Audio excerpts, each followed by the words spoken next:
pleased to welcome Sutton Raphael, who is a visual journalist, a video journalist, now based in New York, but also has done some work in Los Angeles. Sutton graduated in 2016. He was involved with Northwest Stories, the Cuba trip. He went to Nepal during the time he was here. And in the last year and a half or so, he's been doing work primarily for NBC Left Field. And now is back in the freelance world. And Sutton, welcome. Glad to always have you. Thank you very much. Yeah. So my first question is, you know, how did you come to realize your own sort of innate interest in video and your ability at it? I think probably back in high school, I started to realize that like this camera could be used, or just cameras in general could be used as a tool to meet new people. So like pretty early on, I was just getting familiar with like filmmaking techniques, and I loved movies growing up for sure. But I think more when I think it was like the Canon 5D was probably, the 5D Mark II was the first camera like I bought on my own. And it was like, it turned into just the perfect tool to go up to people, say hi, like just use it as an excuse to get to know them and ask people pretty intimate questions that you wouldn't really normally get to ask upon just meeting someone. So since then, like it's definitely been my favorite part of the job of being able to like get to travel and use the camera as an excuse to get to visit new cities and countries that I've never been to before. So. Mm-hmm. Now, your work has won awards and a lot of acknowledgement. What would you say are some of the things that you do to kind of keep your creativity sharp? Like, how have you kind of cultivated ways to continue to improve? Sure. I mean, I feel like I have really honed in on certain other professionals that I follow that I love their work. So I'll choose a few people on Instagram, on Vimeo, on YouTube, and like really watch their work, right? Like just like digest it and try to emulate it in my own work. So whether it's just like, early on, I was just taking the camera out to practice certain shots that I would see in Vimeo, like staff pics, for example, or, choosing some video journalists here in New York that I was like, they're making short documentaries that I love. And that's the exact type of work that I want to be doing. And so I was reaching out to them directly, asking for advice, and just asking them cold, like, how did you get started in the industry? What advice do you have for someone who's just getting started? Like choosing your mentors early, I think is really important. Mm-hmm. Now, as talented as you are, the transition into the New York sort of freelance world was not as easy. Tell us about how you navigated that. I mean, there's a lot of couch surfing and addiction, right? It was right after graduating from U of O. It just wasn't clear at the time that there were staff video jobs available. It just wasn't really that easy of a transition because, of course, I would look up to videographers at the New York Times and Vox, but those types of jobs just were so few and far between. It just seemed like, if they did have a team, there were only a couple people on it. And so when I first moved to New York, it was actually just for a cat sitting job, just to basically give myself a month of free rent here, taking care of a cat. And that gave me, I think, the push that I needed to start reaching out to people here for coffee and getting those first person meetings just to kind of get a sense of what types of jobs were available, but also, if there were any freelancing opportunities, because freelancing definitely seemed daunting for sure. And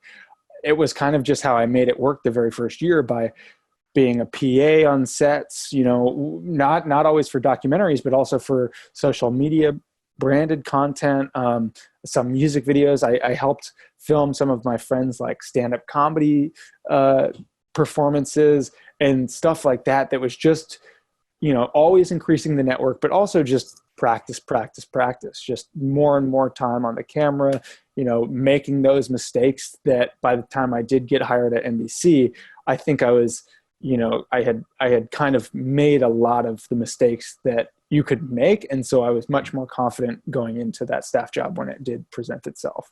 Hmm. And you used a somewhat novel approach. I mean, talk about the reel that you sent in for that position at NBC.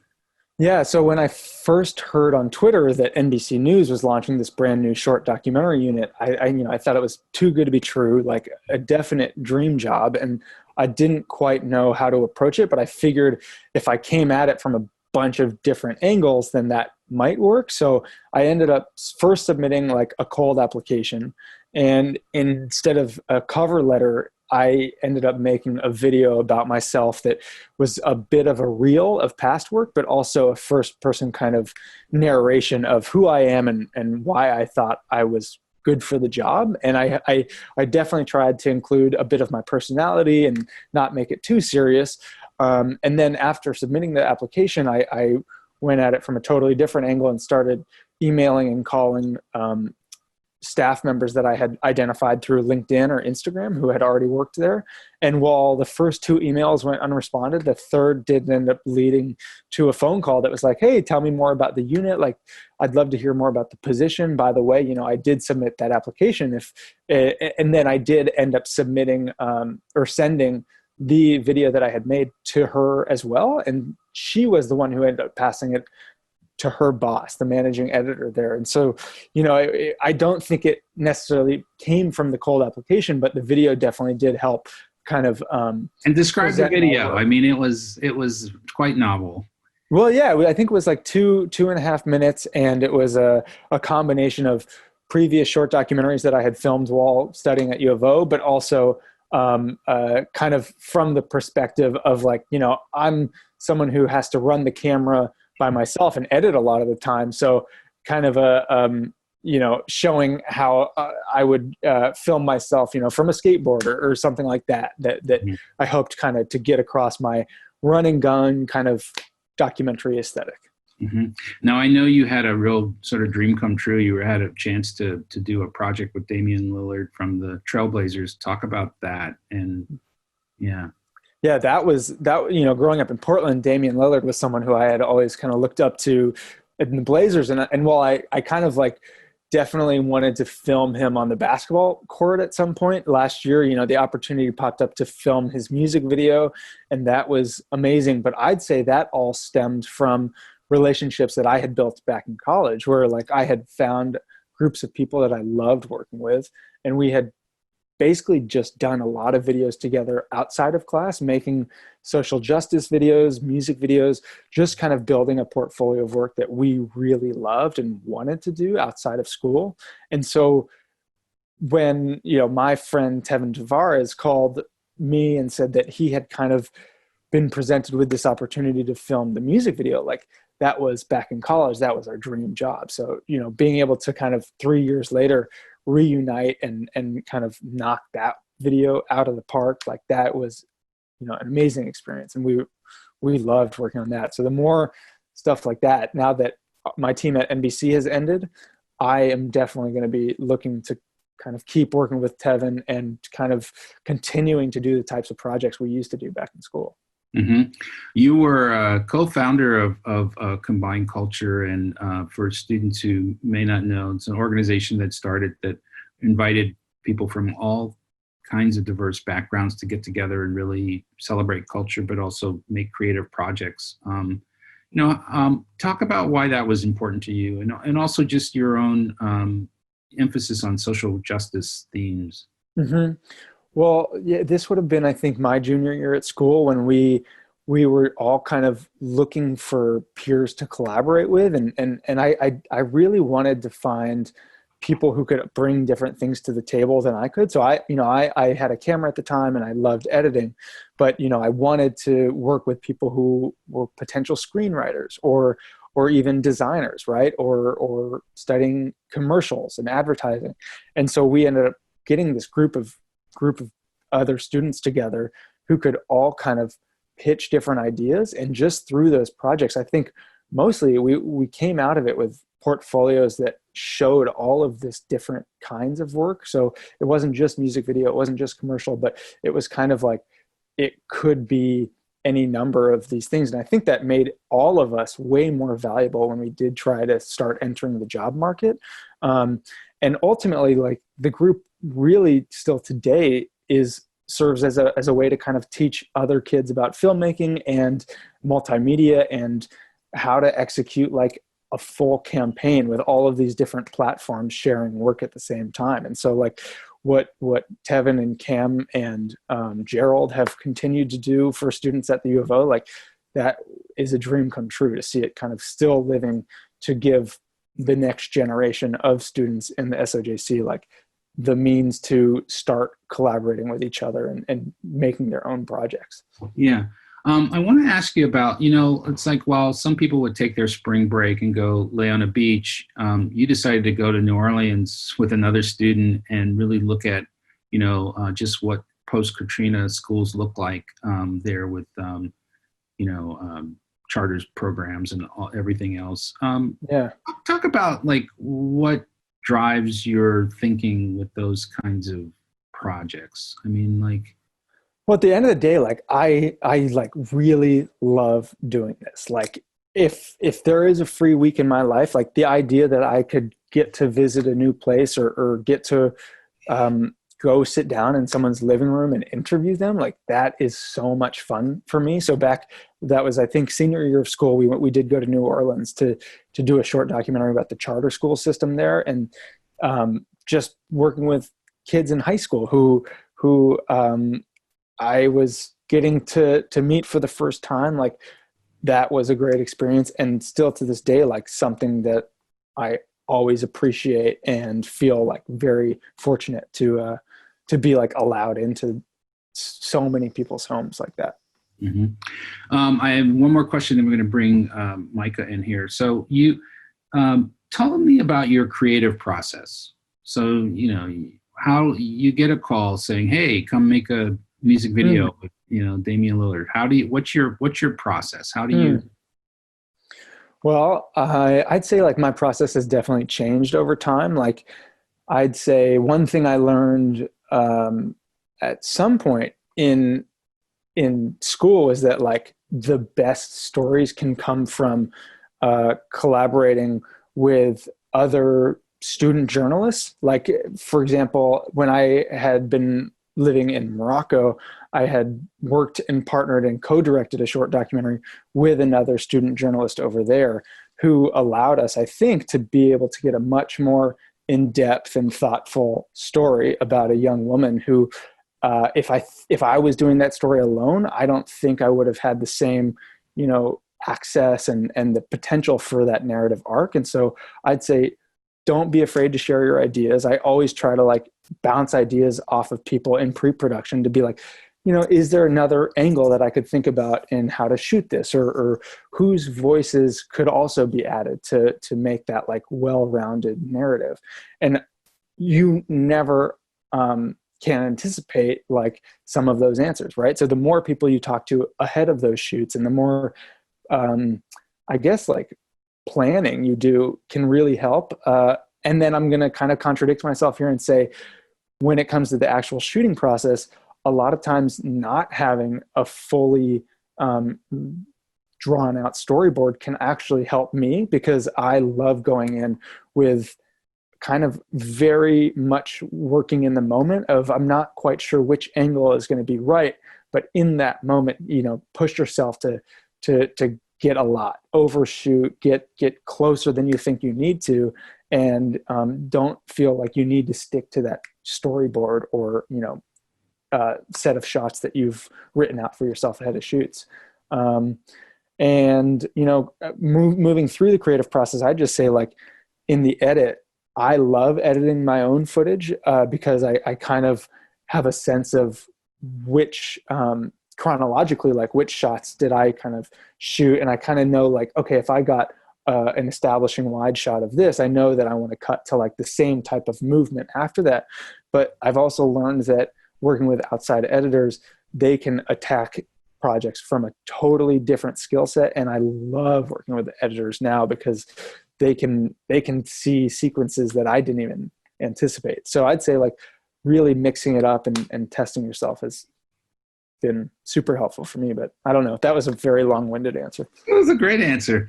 I want to introduce Micah Mew. who's a current student at the SOJC, and he is aspiring videographer, and you have some questions you wanted to ask. Hi, Micah.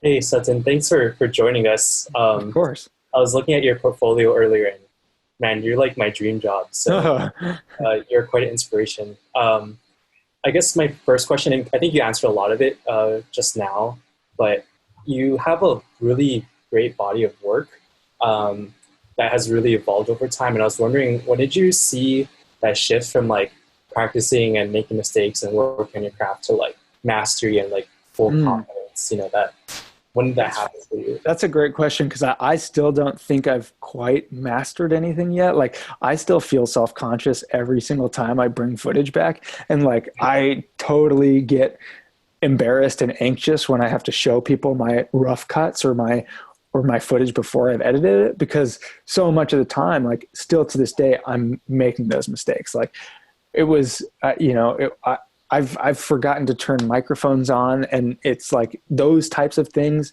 still stick with me today, where you're like, oh my God, if I had just had that one soundbite and not, messed that up, or even like, shots that are just a little bit off kilter. So I'd say like, when did I kind of start to get, continue to fake the confidence, I think, because when you do start to working around bigger teams and going on sets where some clients are watching, I have definitely felt anxious before, and I'd say just continue to fake it. Like, you know what you're doing, and they don't know that you don't know what you're doing. Right. So it's like, just be open, but also don't be afraid to ask questions in those moments when, if you really need to take a second shot, I'd say you have to ask, right? Like, don't be afraid to say, oh, sorry, hold on, don't open that door yet. I just need to get set up, right? Like that'll never, come back to bite you. Like it's worth it. And you're going to like it, the end result, I think, by just trusting your instincts. Cool.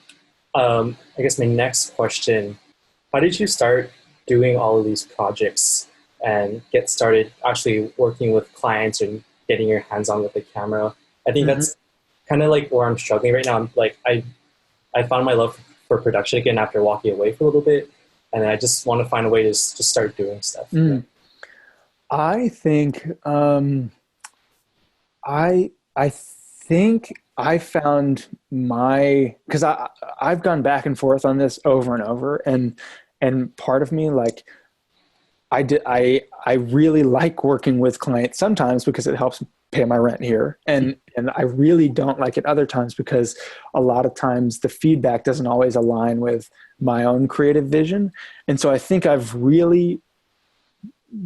my best work with clients has come from work that I did for free, where if you're going after projects that you are doing for yourself and only yourself, I'm convinced that 100% of the time, those projects you're going to like better than anything else you make.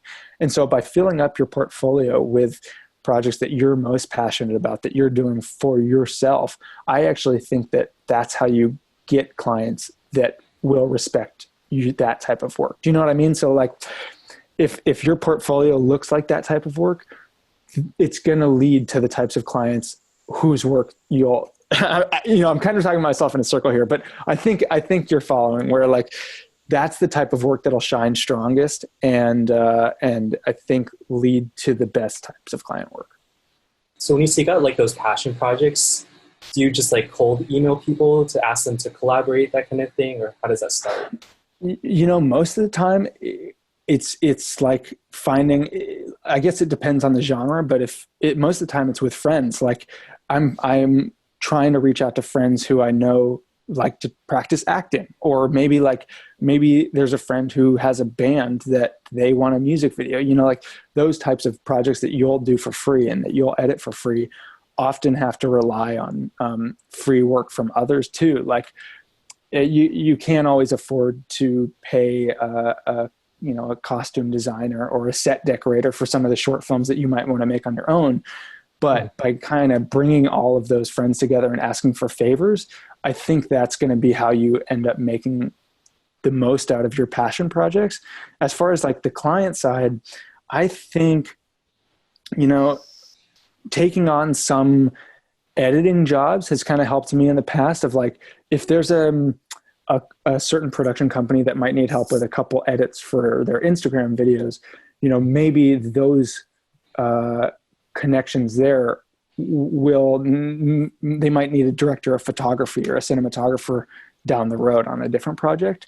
So I'd say like even just getting in the door with certain people as a production assistant, a lot of times for some of those like client shoots can often lead to more work if you are sure to like pitch yourself and say, by the way, I'm also a shooter and, here's my work here, like feel free to check it out. So one example for that actually is for the Damian Lillard shoot,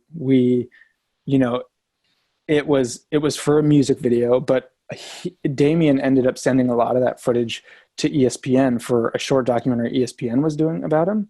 And while we didn't, get paid by ESPN for that at all, and it didn't lead to any direct work, the producer from ESPN who had done that documentary liked what he saw, and he ended up emailing afterwards saying, hey, like, really great stuff. Like, thanks for being so easy to work with just in like the footage transferring process. Like, I'll definitely be sure to reach out if we need a shooter down the road. So like, while that hasn't panned out yet, I'm sure down, it's stuff like that will always kind of like lead to different types of work, I think.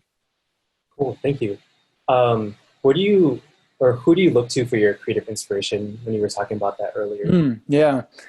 I'd say like, it's definitely gone from, there were some Vimeo staff picks like a couple of years ago that I was like, oh man, like short documentary, that totally has the potential to like be very emotional. Like, like something like that one short that was about someone having to put down his dog, right? Like it was, I think it's called Last Minutes with Odin, but that was like one of the early videos that was like, oh man, like the way they used music in that and the way they shot out of the back of a car of him riding his bike, like stuff like that I immediately went out and tried on my own. But I'd say also like recently, like going on New York Times op docs, you can see the makers of each one of those short docs, and all of those are people that I've like kind of taken into my notes, like followed them directly on Instagram and Twitter so that I could kind of keep an eye out for new work that they post.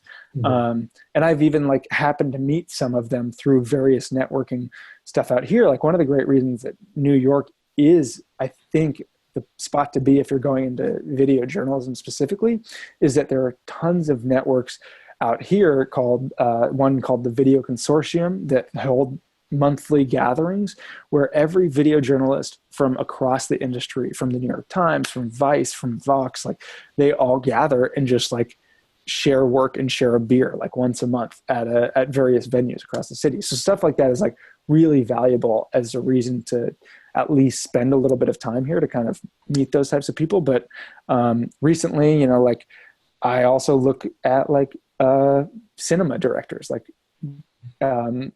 like Iñárritu is someone whose movies I like absolutely love, and the way he like twists narratives that intertwine and like that's something I loved for a long time. So I think they kind of come from all over the place. Cool. I think one of my last questions, what advice would you have for people trying to work on like their editing and cinematography, like during this time when you can't really go out and shoot a lot because it's not safe, like if it's just at home or just like minimal traveling, like how would you, or what advice would you have for those kinds of people? Yeah, great question. I'd say two things come to mind like right away. Definitely use this as an excuse to maybe practice motion graphics. Like motion graphics in After Effects or mixed in with Premiere and Illustrator. Like while those, you might not use those immediately, I think they actually just give you a really good excuse to learn the programs and like how to like dynamic link between them. Because once you kind of get a sense of how to work with animated titles and rotoscoping in After Effects, like all of those same principles also apply to live footage. So that's like helps me invaluable in just like learning what's possible with live footage. I first learned that animating. So like just like random vectors in Illustrator, like you can download a bunch of pre-drawn symbols and designs and vectors from Google Images and just start layering and messing around with them in After Effects and realizing like, okay, if I could do that with a random logo, like just a logo of a bird, like I could also do those same things with live footage, and being able to layer them on top of each other and totally kind of distort that way. I would also say the second one would be reading right now the topics that you would want to cover. Whether it's narrative or documentary, I'd say dive into books and articles that are about the subject areas and issues that you really want to explore and think about, and what once you kind of get the context for all of these various things and themes that you think that you want to work around, I think that could trigger a lot of like story pitches and ideas for both sides, narrative and nonfiction. So those I think would be the first two that I've also been trying to do right now. Wow. Sutton, thank you so much. Your generosity is just ever present, and we really appreciate you being such a great alum and your willingness to engage with our students, and just wishing you much continued success. And thank you very much. Well, thank y'all. I really appreciate it. And Micah, also feel free to send me any work at all. I'm happy to check out anything that you've been working on lately.